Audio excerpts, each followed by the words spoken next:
by Allah to go to Egypt, to the grave of Prophet Yusuf, to bring the body of Prophet Yusuf from Egypt all the way to Palestine and to bury him there.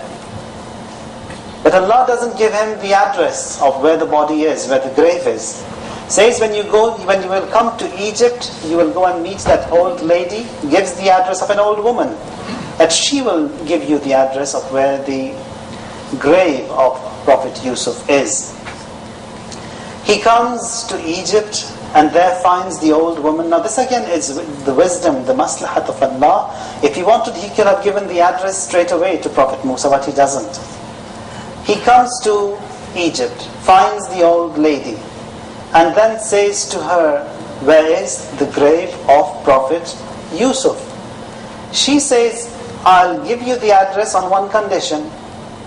He says, I'll guarantee the heaven for you.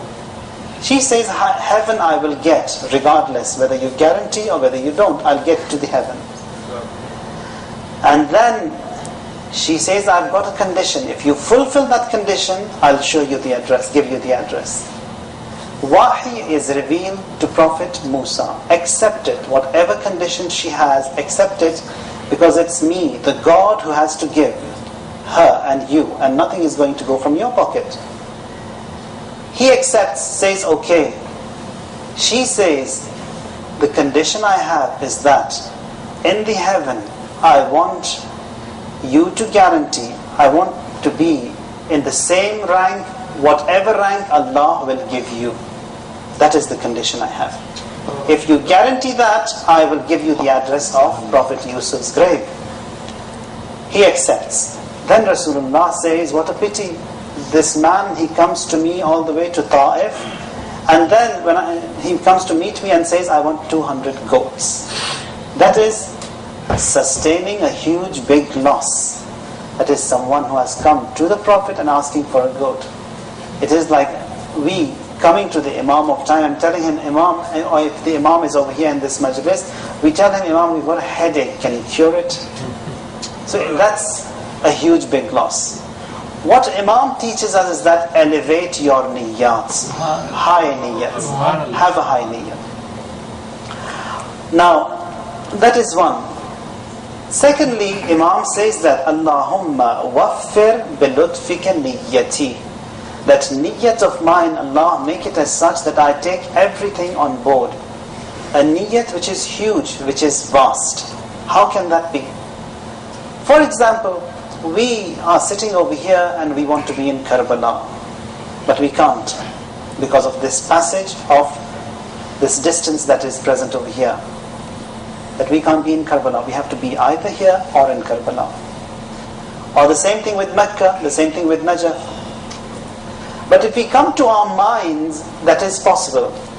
In our minds, in our heart, we can be here at the same time we can be in Karbala, at the same time we can be in Najaf, and in all of these places that we wish to be. In our hearts we can, in our minds we can, but physically we can't. On the day of Arba'een, Jabir ibn Abdullah al-Ansari, this loyal servant of Ahlul Bayt who has seen the Prophet and 5 of the Imams after him, says that when he comes to the grave of Abu Abdullah, he's an old man now, a hunched old man who's almost lost his vision. He comes to the grave of Abu Abdullah, cries and says that, Ya Abu Abdullah, the reward which you get from Allah, or the reward which you got from Allah for the sacrifice which you gave on the day of Ashura, we are a sharik in it, we are a partner of yours in that reward. So the people present over there, they say that, Jabir, how do you say that we are a partner in the reward of whatever Imam has got on the day of Ashura, when you couldn't even move, you can't even see right, you haven't served. How can you be a partner and a sharik of the reward? And then Jabir quotes a hadith, says that Sami'tu Habibi Rasulullah, that I heard my beloved Rasul say, that man ahabba qawman hashara ma'ahum, that whosoever loves a nation will be raised with that nation. وَمَنْ أَحَبَّ عَمَلَ قَوْمٍ أُشْرِكَ فِي عَمَلِهِمْ, and whosoever loves the action of a nation will be a sharik, will be a partner in that action of that nation. So because we loved Abu Abdullah, says we have a share in that reward. It is exactly what we recite in these ziyarat, that Ya laytana kunna ma'akum, when we say that, oh, we wish that we would have been with you, that is a desire which we have and which we earnestly want to be with Him. Because of that desire of ours, because of that want of ours, Allah also will raise us with them because of that niyyat of ours. That is wufur, that a person can have in his niyyat, a niyyat which is vast, which can take everything in it. That is, although we are here, we wish to be with Abu Abdullah. Although we are here, the passage of time is there, we wish to be with Amirul Mu'mineen, we wish to be with the Holy Prophet, etc. Again, to understand this in easier words, there is a hadith quoting from Biharul Anwar. There, Muhyiddin Irbili, with his father, he says that I was in a cafeteria, and there I see a person present in that cafeteria, and he was asleep. And after a while we see that when he, the amama on his head, the turban on his head, it fell, and there was a scar, a wound on his head. We asked him when he woke up, that what is this wound on your head? He replies, says that in the battle of Siffin, I was with Amirul Mu'mineen, there I got wounded. The father and the son, they start laughing. They say that battle of Siffin, and now it's about 600 years since the battle of Siffin, and how could you have got wounded there? He then says, listen, the story of mine is as such. Says I was traveling to Egypt on my own, all alone. And there, amidst my journey, I met a person. And after having a little talk with him, I found out that he is a Nasibi, someone who has hatred towards Shias. And there is a heated talk between the two, both of them were armed. And then he says that if I was in the battle of Siffin, I would have quenched the thirst of my sword with the blood of Ali and his companions. He also says that if I was in the battle of Siffin, I would have quenched the thirst of my soul with the blood of Muawiyah and his companions. So there is a heated debate, and then they start fighting. And he says that the last thing I remember is that there was a blow on my head, and that's all. After that, I don't remember anything. Says that then when I woke up, I saw my head in the laps of someone. And I see the body of this person who had attacked me has fallen before me. And then he says that, now he was in the laps of the Imam of time. Then he says that I saw his hand wave from my toes, and as he waved his hand onto my body, all these wounds were cured. He comes all the way to the head of this person and says that I've cured every wound of yours. This wound of your head also has been cured, but this mark, this scar, it's going to remain. And then says that if anyone asks you, say that I was in the battle of Siffin, I got wounded in that battle of Siffin. And then Imam says that Nasartana Nasartuk, you helped us, we helped you. وَلَيَنْصُرَنَّ اللَّهُ مَنْ يَنْصُرَهُ, and Allah definitely helps someone who helps him.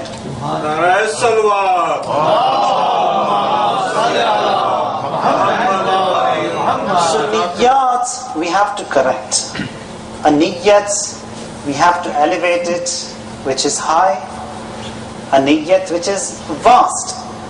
When it comes to services, or for example now, when it comes to du'as, we are so much limited that we want a job, some funds, a wife, some children, universities, colleges. Only the du'as that we have are limited, restricted to only these 5-6 items. Or someone who's a lot lucky, maybe 10 items, not more.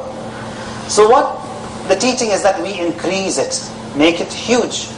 That is, Allah, if I want a house, give me a house where I can live comfortably with my wife, with my children, raise them in a good environment as better Muslims who could be in the service of Islam, better servants of the Imam, etc., etc. So it's a house, but you can have a niyyat so beautiful. Or when it comes to studies, that God, I want to study, I become knowledgeable, I become strong so that I can serve Islam in all the causes of Islam. So that again, the study is study, but you can improve it with the niyyats. Or when it comes to these Fatihas that mu'mineen, they request to be recited in every center. You find a slip comes, floats around, you've got a name of marhum, his father's name, his mother's name, a list, a long list. And they want the name to be mentioned. Whereas the reality is that you don't need to mention the names. If you've intended that marhum of yours, and you ask for a Fatiha to be recited for all mu'mineen and mu'minat, that one marhum of yours benefits a lot more with the same Fatiha which is recited for all mu'mineen and mu'minat. Hadith says that if you recite a Fatiha for all mu'mineen and mu'minat, now all mu'mineen and mu'minat means from the first mu'min who died till the last mu'min who will die. If you assume but 5 billion mu'mineen existed and you recite one Fatiha to all of them, your marhum will benefit from almost all of them. Now how does that work? Says in that hadith, Allah, when you recite a Fatiha for all mu'mineen and mu'minat, appoints an angel for each one of the mu'mineen. And that angel, he seeks forgiveness for you on behalf of you. So, a huge big reward we get if we recite that same Fatiha. You just intend that a Fatiha is requested for all mu'mineen and mu'minat. Your intentions were for your parents, for your relatives. But in addition to that, when you make it huge, vast, Allahumma waffir bilutfika niyyati, so you take the reward of all of those mu'mineen on board. So one Fatiha was recited, but there is a huge big payback in that one Fatiha, which was that vast. So that is one.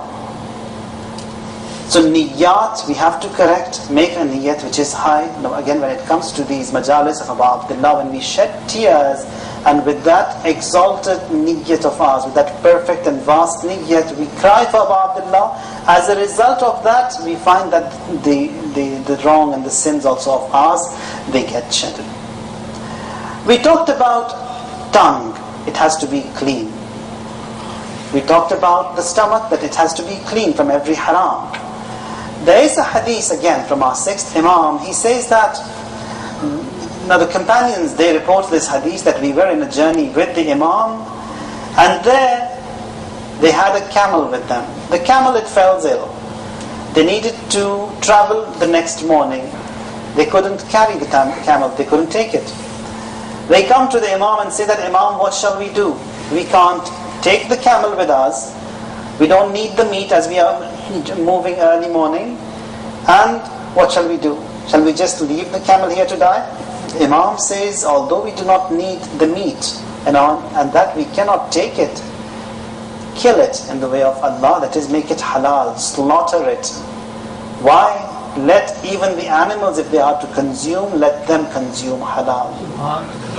Because the chain of the food cycle chain that we have, after all, the semen of a person will be created by one of these means. And if that food channel that we have, and it is created through halal, there's going to be a huge better impact on that nasl, on that generation which will be created. So ma'asumeen, they have that delicate sight that even if animals are to consume, they should consume halal, and even that haram should not be consumed. There's this ayah in Quran. Now the idea is that we have to have a connection, a bond with Ahlul Bayt, and a person who has a bond with them, he lives. Quran says that Ya ayyuhal ladhina amanu istajibu lillah wa lirrasul idha da'akum lima yuhyikum. That is, O those who believe, istajibu lillah, respond to the call of Allah and the call of Rasulullah. Why? Why do you respond to him?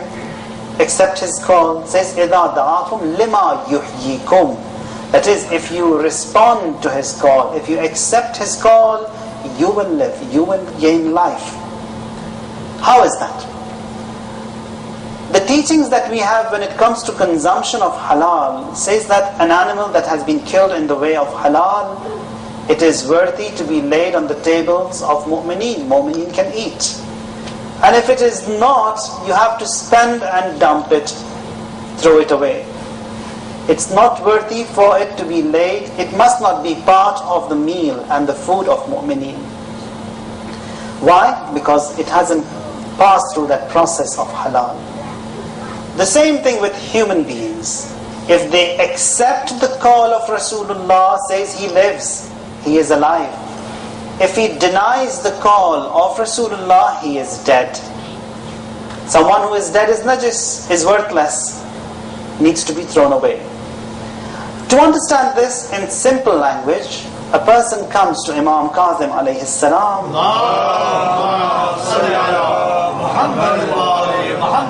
and says that, Yabna Rasulullah, I am a follower of yours, but my father wasn't.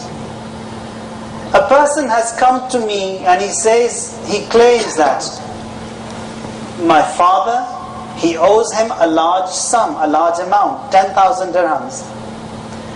And he says, there is no witness, there is no receipt, there is no proof, and I don't know what to do. Shall I pay him or shall I not? He says, I am a follower of yours, but my father wasn't. Imam says, tonight after midnight, take this dua, go to Baqi, the cemetery in Medina. Recite it, and then you will see that a being will come before you, will emerge before you, which does not resemble any human, doesn't resemble any beast. Don't be scared, don't be frightened, that's your father. Says the reason why he will appear in that form is because of this disconnect, because of this lack of connection with Allah, with the prophets, with the imams. He has that form in the hereafter. Says ask him, if he says pay, pay, if he says don't pay, you don't pay. So someone who is not connected to Rasulullah is dead and has that fearful look in the hereafter. A person was saying his prayers. Rasulullah calls him to carry out a task. He doesn't reply to the Prophet. He completed his prayers and then Rasulullah says that, did I not tell you to do that task? He says, Ya Rasulullah, I was busy with my prayers. Rasulullah says, busy with your prayers? That God who asked you to say your prayers, that same God has asked you to be obedient to me. That is, when Rasulullah calls, obedience to him. That is, that obedience to him, to the Prophet, has to exist. So, when it comes to obedience, we have to learn, we have to increase the level of ma'rifah which we possess. Awareness has to be increased. We have to learn that teachings of the Prophet, we have to learn that message of Rasulullah, for which a huge big investment from Allah, from the Prophets, all those painstaking efforts have been taken, all that blood that was shed, all those sacrifices that were given for this message that has come to us, and it is binding, mandatory, wajib on us, that this message also continues. As they say, pushton ki amanat hai, naslon ko diye jao, ai dost amanat mein khiyanat nahi karte. It applies to each one of us. That is, it is a trust, it is an amanat that was given to us by our ancestors, and it is binding on us to carry it out for the generations to come. There's a hadith which says that وَاطْلُبْ مُوَاخَاةَ الْأَتْقِيَاءِ وَلَوْ فِي ظُلُمَاتِ الْأَرْضِ, that it is binding on you that you have to be an associate of the good, of the pious. Imam says that if that good person, if that pious person, if that muttaqi, if that God-wearing person lived and dwelled in a place which is dark, which is far away, Imam says, you travel, you go after him and live with him. Marhum Qazi Tabatabai, he says that if a person was to travel 50 years just to get to someone who could teach him, who could correct him, says it's worth waiting all that time and traveling 50 years to get to someone to learn. He says if you live without a person who can teach you, who can guide you, who can educate you, you will ruin yourself. But if you were to travel for 50 years and you come to him, he will take you to your destination quick. Although you've suffered for 50 years, although you've spent and traveled for 50 years, he will take you on a fast track from then on, and he will guide you to the right path in a very short time. So that has to be applied to us, that when it comes to teaching, we have to be smart, we have to learn. The soul that Allah has given as an amana, it has to be given back to Him in the right way. The soul is the neighbor of this body, and if the body pollutes the soul has to be corrected before it is returned to Allah. We find today, and this existed every time, that when it comes to guidance, when it comes to education, you have the true guides and you've got the fake guides. So we have to be smart where we go to get our deen. Not every person can we get the deen from. Not every door are we allowed to knock. Not every person is allowed to give us deen.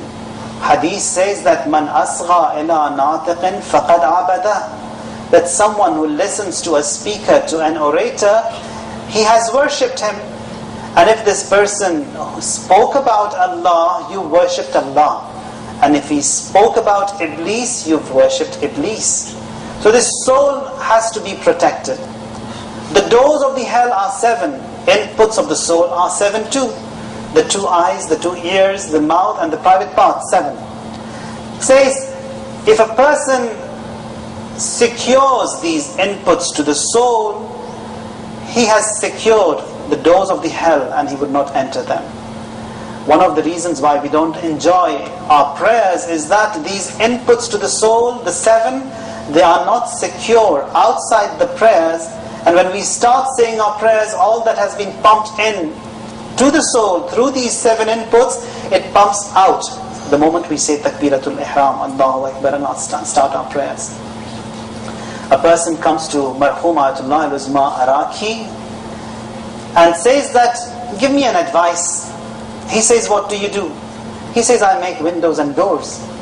He says, have you made a window for your heart, a door for your heart? Have you secured it? That is, that soul has to be secure. Not everything are we allowed to listen to, not everything are we allowed to see, not everything are we allowed to say and eat, not every relationship are we allowed to have. That soul has to be secure. A hadith from our 8th Imam, Rida alayhi salatu wassalam, says that إِنَّ اللَّهَ تَعَالَى خَلَقَ الْمُؤْمِنَ مِن نُورِهِ. A mu'min was created from the nur of Allah. Abuhu nur, his father is nur. Wa ummuhu rahmah, and his mother is mercy, rahmah. فَاتَّقُوا فِرَاسَةَ الْمُؤْمِنِ فَإِنَّهُ يَنْظُرُ بِنُورِ اللَّهِ. And you have to be God-bearing. That a mu'min, he sees with the light of Allah. الَّذِي خُلِقَ مِنْهِ, with which he has been created.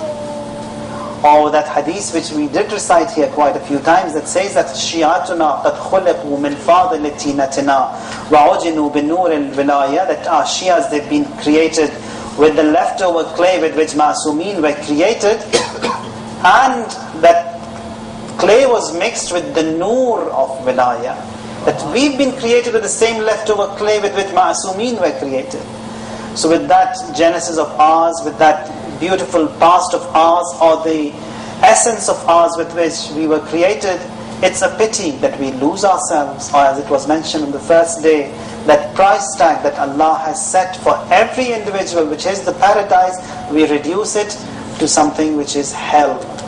We throw ourselves and dump ourselves in the hellfire.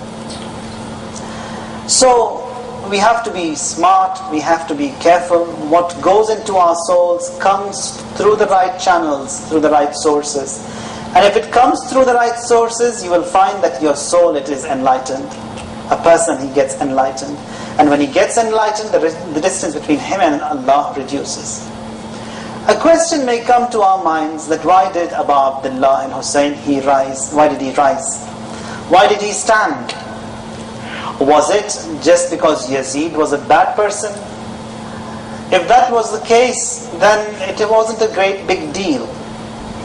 Quran says that وَذَرُوا ظَاهِرَ الْإِثْمِ وَبَاطِنَهُ, that a sin has to be set aside. That is, sins that we do, they are in layers. Imam says that, Quran says that that sin, all of it, the package of it has to be set aside. That is, the essence of the sin itself, the thoughts of a sin, all of that has to be set aside. So we have to refrain both from the sin, the inner self of the sin, and the sin itself. And we are told that when it comes to a sin, don't even think of a sin in your mind. Why? It's going to pollute it. That is, first the mind gets polluted, and then we perform the sin. If we don't pollute our mind, that sin also will not come into our performance and the action. So, there are a few reasons, or we could say that, to understand why Abu Abdullah al-Hussein, he stood, says that just think of a person who drinks, for example, in the community, or who gambles, for example. That's bad. Yazid also did that. But did Imam rise because Yazid was a gambler, was a drunkard?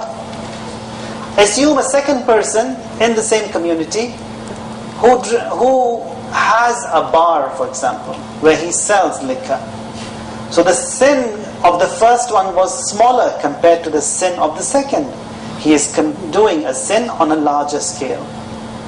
Or a third person, a third entity who has a manufacturing plant of liquor. The sin of the third one is larger than the first two. Assume another entity which want to promote this sin in the community, which becomes part and parcel of a lifestyle. So the fourth, that's the greatest sin which is being committed compared to the first three. Says Imam stood for the fourth reason. That is not because Yazid was a drunkard, not because he sold liquor. No, because he wanted to change the entity. That is, he wanted to change what halal was to haram, what haram was to halal. As the teaching of Rasulullah is that halalu Muhammadin halalun ila yawm al-qiyamah, whatever the Prophet has said halal is halal until the day of judgment, and whatever he said haram will remain haram until the day of judgment. So Yazid wanted to twist that, wanted to change that format of it, and for that Abu Abdullah stood. So Quran says, ذَرُوا ظَاهِرَ الْإِثْمِ وَبَاطِنَهُ, that a sin has to be set aside. And someone who sets aside all the sins from his life becomes a noble person. Becomes a good person, where people, they seek him as their guide. Marhum Ayatullah Ghulam Riza Yazdi, one of the noble persons who passed away a few decades ago, living in Yazd, a noble person who never committed a sin throughout his life.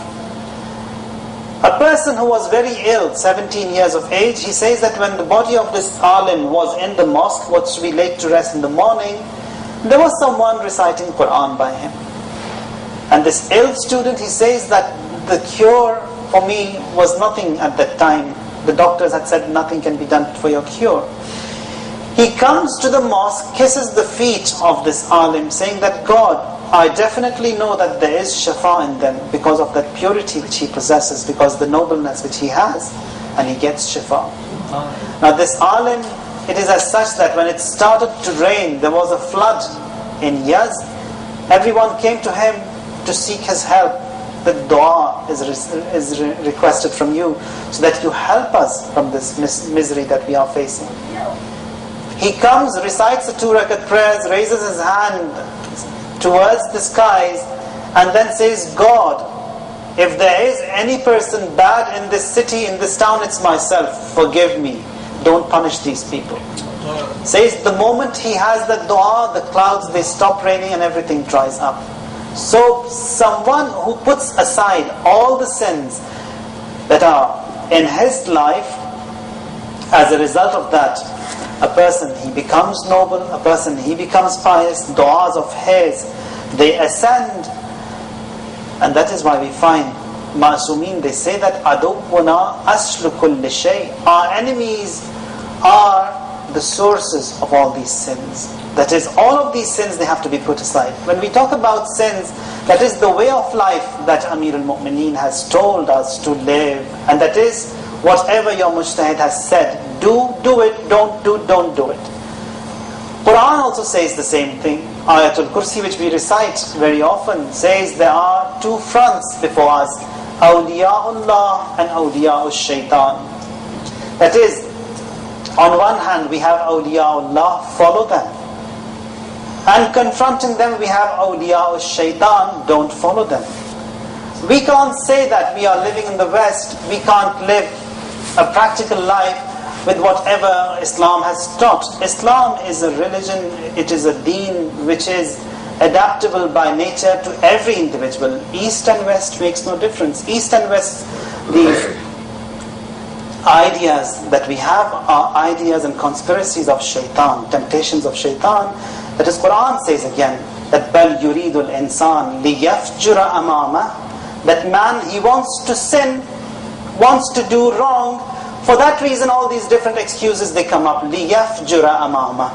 That is, because he wants to do wrong in his life, يُرِيدُ الْإِسْلَامِ. And then he says, بَلْ يَقُولْ أَيَّانَ يَوْمُ الْقِيَامَةِ. When is the day of judgment? Rejects, denies the day of judgment, and for him to commit wrong and live an easy life in this world, they come up with all these excuses. So, we have a path which is the path of Allah. We have a path which is the path of shaitan. It's one of the two paths that we have to choose. We can't say that we are a low-profile Muslim, we'll take a bit from here, a bit from there, and then we'll live a life. That doesn't work. Those who are in that midway, that's the danger zone. And no one is guaranteed to be successful when it is on the danger zone. Not everyone is hur who will be lucky and these opportunities will be given. Now we find many examples in Karbala. Among them, Harsamat bin Salim. He is someone who sees that whole day of Ashura unfold. Was passing by Karbala, and then he says, everything is different here. Tents of Abu Abdullah, they've been established, they've been set up, and they are prepared to fight. Comes to Abu Abdullah, says, Imam says, do you want to join us? He says, no, I've got to go to Yemen, drop this grocery to my children, wife, and then I'll come back. He goes all the way to Yemen. When he comes back, everything has ended, has finished. Someone who came to the doorstep of the paradise, because he was in the midway, in the mid-zone, he couldn't get to that paradise. So midways are the danger zones. We have to become strong enough to be on the right path. When it comes to the right path, we can't also say that we'll say our prayers with Amir al-Mu'mineen because there is no one who says prayers better than him. But when it comes to food and table, we'll eat it with Muawiyah because he's got a colorful table. So that way it doesn't work. It's either Ali or Muawiyah. It's either Haq or Batil. Midways we can't accept, and that is the danger zone. So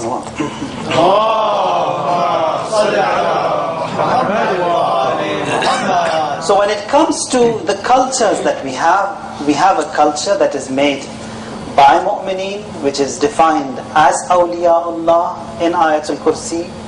And there is a culture which is made by Shaitan, which is defined as Awliya'ul Shaitan again in Ayatul Kursi. So Awliya'ullah, they invite you to the right path. Awliya'ul Shaitan, they put you away from the right path. And when it comes to the actions and the performance that we do, we have to have that hatred with Shaitan at all times. We talk about Tawalla and Tabarra, and normally it is listed in Furu' ad-Din. But in reality, Tawalla and Tabarra belongs to Usul ad-Din. That is, that love and hate starts from our fundamentals. That is, we have to have love to Allah for us to have love to the prophets, to the imams, and to the hereafter. And again, we have to have that hatred towards Shaitan for us to be on the right path. So it starts from the usul in reality.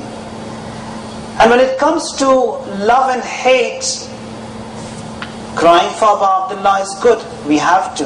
And it is one of the means of salvation. We talked about it quite a lot on this issue.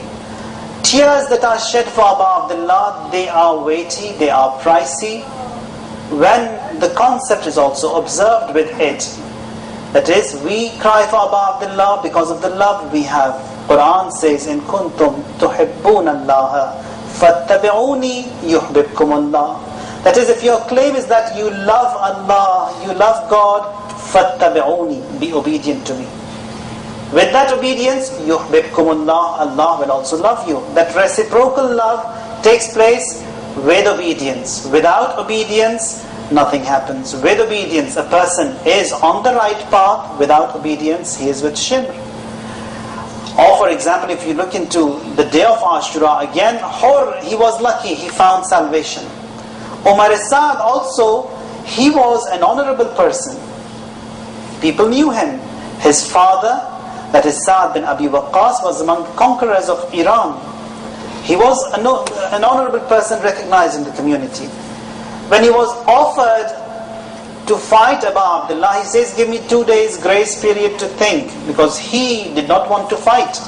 But then when he sees that if he fights, he will get the rule of Ray, Persia, and if he doesn't, he will not. He says, if I fight, I will get this. This is cash.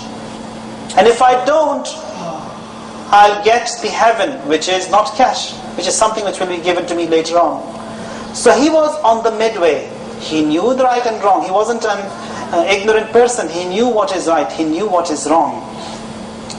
So we have many people who saw the Imams, who saw the Prophets, but they couldn't stay with him. They couldn't stick with him. And the reason for that is that Iman wasn't strong enough in this world, as a result of which, when it comes to tests, it is gone very easily.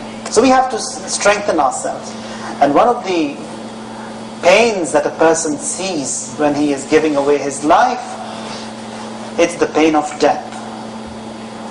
And it is so severe that even this Iman which was with us throughout our life, due to the pains and the horror of death, a person will forget his Iman, riwayat say.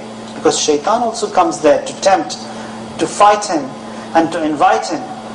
In one of these visions, seen, says that a student in Mashhad was giving away his life, was dying. His teacher comes there, facing Qibla, du'as were recited, and they said, say La ilaha illallah. In reply, he says that, I won't say, don't break it. So we are telling him to say La ilaha illallah, something which was recited throughout his life. And in reply he says, I won't say that, don't break it. And then it so happened that he got better. The moment he got better, his ustad, he comes by him, says that, why didn't you say La ilaha illallah when we were saying, asking you to repeat it? He says, I'll answer you in a bit. To his family, he says, go and get me my watch. They bring him his dear watch. He smashes it, breaks it.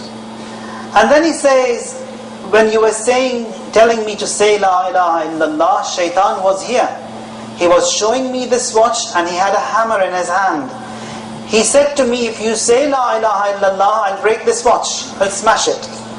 And because it was so dear to me, I said to him, don't break it, I won't say La ilaha illallah.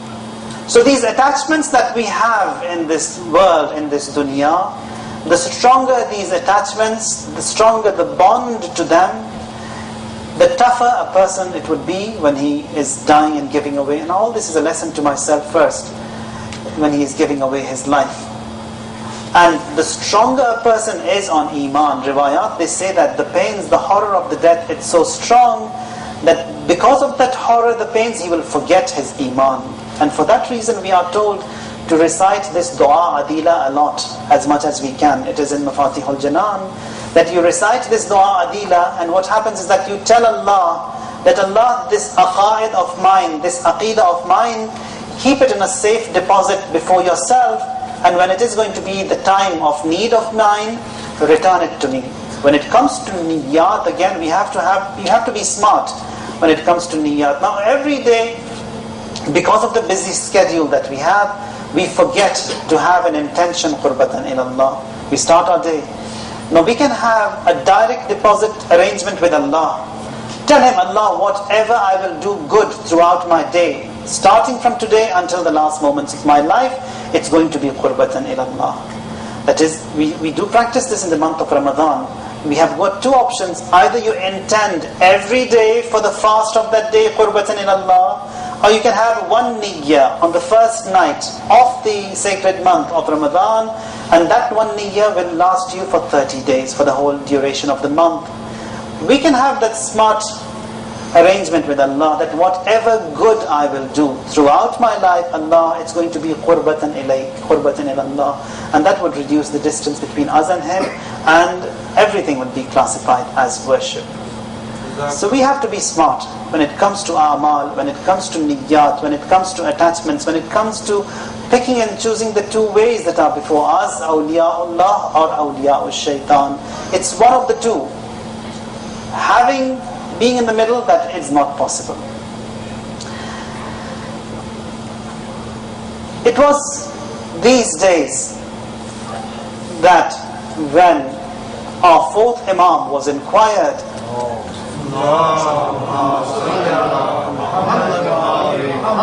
that in this tragedy of Karbala, among all the afflictions, the griefs which you saw, which one and where was the toughest? Imam replies, Sham, Asham and Asham. Whatever we saw in Sham was the horrible part of it, the most tough.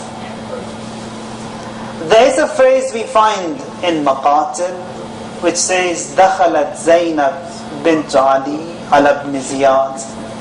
That Zainab, the daughter of Ali, she enters into the courts of Ibn Ziyad. When this maqtal was being recited in the presence of an alim, he says, stop, that's sufficient.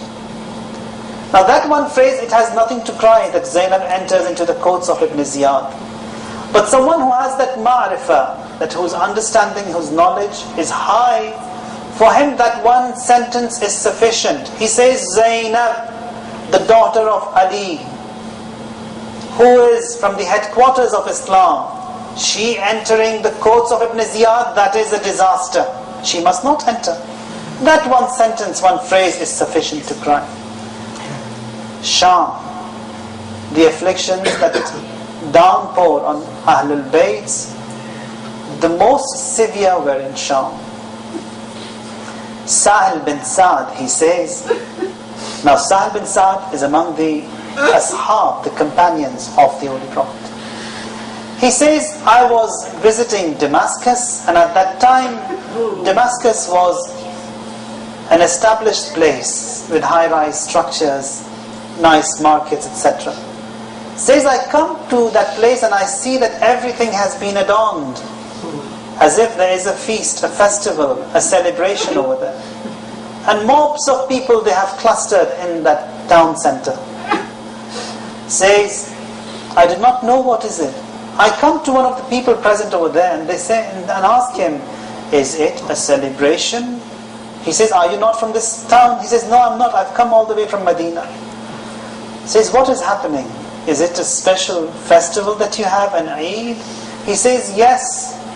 The heads of the caravan of Noor and the head of Abu Abdullah al-Hussein is being brought, and this celebration is for that reason. He says, head of the grandson of the Prophet being brought over here, and you celebrate for that? He sees from a distance that the caravan is coming and there is a head which resembles the Prophet the most. He says, I rushed towards that head, and it was near the gateways of Sham. I come to the caravan wherein the head was present, and there was a lady that was Sakina, the daughter of Abu Abdullah al-Hussein. Says, Sahal, I am a well-wisher of your grandfather. Is there any service that I can provide at this point, at this juncture of time? She says, yes.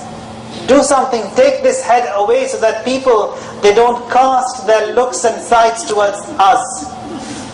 He comes and gives 400 dirhams to the person carrying the head and takes just one favor. What is that? Take this head away from this group. He takes it away. This head of Abu Abdullah, throughout this journey, just miracles after miracles were seen. Yazid, he hosts a celebration, invites all the ambassadors present in town to a feast. One of them is the Roman ambassador who is present over there. He says, Yazid, what is the reason and why have you celebrated here? Yazid says, it's nothing to do with you, mind your own business. Says, I have to know why I have come here. I have to report back to Rome. I have to inform the king there, the emperor of Rome, that this festival, this celebration I participated in, what was it for? And then he says, this head you see, it's the head of the grandson of the Prophet which I killed. He says, you killed the grandson of the Prophet? Shame on you, Yazid. Wherein the generation gap is just one mother. And there is a chaos in that majlis of Yazid. And then he says, take him, imprison him, behead him. He says, okay, I will be beheaded, I know that.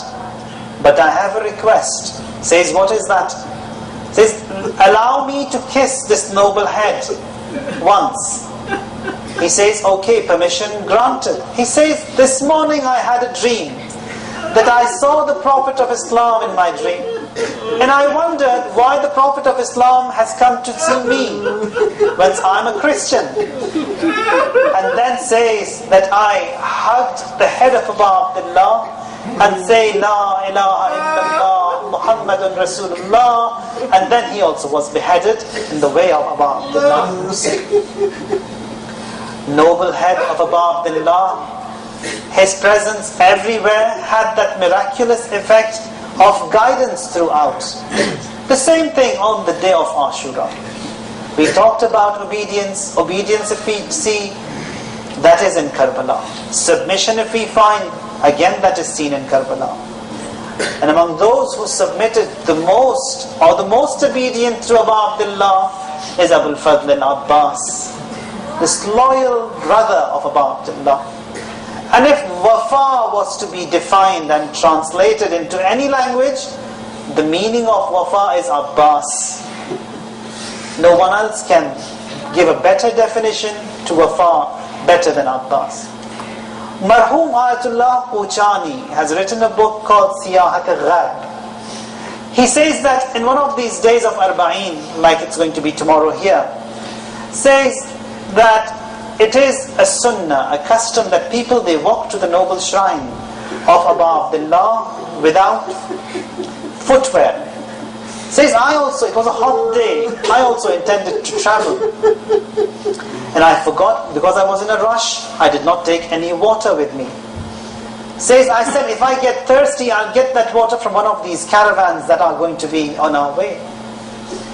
Says, gets thirsty, starts running. A person who is dehydrated rushes, walks faster. Says, I walked faster and faster to get to someone, to get some water, and I didn't get to anyone. And all of a sudden I was reminded of the day of Ashura, the thirst that was seen by the children, the women, and the ashab of Abu Abdullah. He says, all of a sudden I see a vision open before me, and I am on the day of Ashura in Karbala. And says that I saw with my eyes the ambush that existed over there, the tents that were burnt down, the children that were beaten, and all these afflictions that people then bloodshed, everything was evident before me. And he says, I reached the shrine of Abu Abdullah, and there my feet, they started to bleed. I washed them, and I wanted to get into the shrine. Says, the moment I washed my feet, I hear the clock strike 6, and instead of that clock striking 6, says that I hear the clock say 6 times, Hal min nasirin yansuruni, that is there anyone to assist me? Is there anyone to help me? 6 times. And says furthermore, I was amazed to hear the clock strike 6 in the shrine of Abul Fazl Abbas, and instead of it jingling over there again says Labbayk, Labbayk, Labbayk 6 times. ألا لعنة الله على القوم الظالمين وسيعلم الذين ظلموا أي منقلب ينقلبون. إلهي بحق الزهراء وأبيها وبعلها وبنيها والسر المستودع فيها 10 times. يا الله يا الله يا الله يا الله يا الله يا الله يا الله يا الله يا الله يا الله. اللهم اغفر لنا ولوالدينا ولمن وجب له حق علينا ولمن وصانا بالدعاء ولجميع أمة محمد وآل محمد مات الحسين. Almost lost his vision. He comes to the grave of Abu Abdullah, cries and says that, Ya Abu Abdullah, the reward which you get from Allah, or the reward which you got from Allah for the sacrifice which you gave on the day of Ashura, we are a sharik in it, we are a partner of yours in that reward. So the people present over there, they say that, Jabir, how do you say that we are a partner in the reward of whatever Imam has got on the day of Ashura, when you couldn't even move, you can't even see right, you haven't served? How can you be a partner and a sharik of the reward? And then Jabir quotes a hadith, says that Sami'tu Habibi Rasulullah, that I heard my beloved Rasul say that Man ahabba qawman hushara ma'ahum, that whosoever loves a nation will be raised with that nation. وَمَنْ أَحَبَّ عَمَلَ قَوْمٍ أُشْرِكَ فِي عَمَلِهِمْ, and whosoever loves the action of a nation will be a sharik, will be a partner in that action of that nation. So because we love by Allah to go to Egypt, to the grave of Prophet Yusuf, to bring the body of Prophet Yusuf from Egypt all the way to Palestine and to bury him there. But Allah doesn't give him the address of where the body is, where the grave is. Says when you will come to Egypt, you will go and meet that old lady, gives the address of an old woman, that she will give you the address of where the grave of Prophet Yusuf is. He comes to Egypt and there finds the old woman. Now this again is the wisdom, the maslahat of Allah. If he wanted, he could have given the address straight away to Prophet Musa, but he doesn't. He comes to Egypt, finds the old lady, and then says to her, where is the grave of Prophet Yusuf? She says, I'll give you the address on one condition. He says, I'll guarantee the heaven for you. She says, heaven I will get, regardless whether you guarantee or whether you don't, I'll get to the heaven. And then she says, I've got a condition. If you fulfill that condition, I'll show you the address, give you the address. What Abu Abdullah says, we have a share in that reward. It is exactly what we recite in these ziyarat, that Ya laytana kunna ma'akum, when we say that, oh, we wish that we would have been with you. That is a desire which we have and which we earnestly want to be with him. Because of that desire of ours, because of that want of ours, Allah also will raise us with them because of that niyyat of ours. That is wufur, that a person can have in his niyyat, a niyyat which is vast, which can take everything in it. That is, although we are here, we wish to be with Abu Abdullah. Although we are here, the passage of time is there, we wish to be with Amirul Mu'mineen, we wish to be with the Holy Prophet, etc. Again, to understand this in easier words, there is a hadith quoting from Biharul Anwar. There Muhyiddin Irbili with his father. He says that I was in a cafeteria, and there I see a person present in that cafeteria, and he was asleep. And after a while we see that when the amama on his wahi is revealed to Prophet Musa, accept it, whatever condition she has, accept it, because it's me, the God, who has to give her and you, and nothing is going to go from your pocket. He accepts, says okay. She says, the condition I have is that in the heaven I want you to guarantee, I want to be in the same rank, whatever rank Allah will give you. That is the condition I have. If you guarantee that, I will give you the address of Prophet Yusuf's grave. He accepts. Then Rasulullah says, what a pity. This man, he comes to me all the way to Ta'if, and then when he comes to meet me and says, I want 200 goats. That is sustaining a huge, big loss. That is someone who has come to the Prophet and asking for a goat. It is like we coming to the Imam of time and telling him, Imam, or if the Imam is over here in this Majlis, we tell him, Imam, we've got a headache, can you cure it? So that's a huge, big loss. What Imam teaches us is that elevate your niyats, high niyats, have a high niyat. Now, that is one. Secondly, Imam says that Allahumma waffir bilutfika niyyati.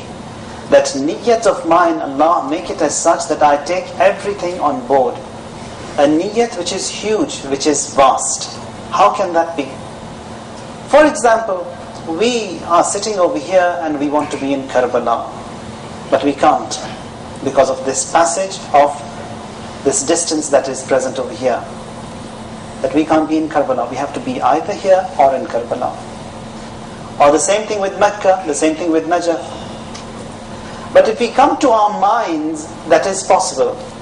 In our minds, in our heart, we can be here at the same time we can be in Karbala, at the same time we can be in Najaf, and in all of these places that we wish to be. In our hearts we can, in our minds we can, but physically we can't. On the day of Arba'een, Jabir ibn Abdullah al-Ansari, this loyal servant of Ahlul Bayt who has seen the Prophet and 5 of the Imams after him, says that when he comes to the grave of Abu Abdullah, he's an old man now, a hunched old man who's almost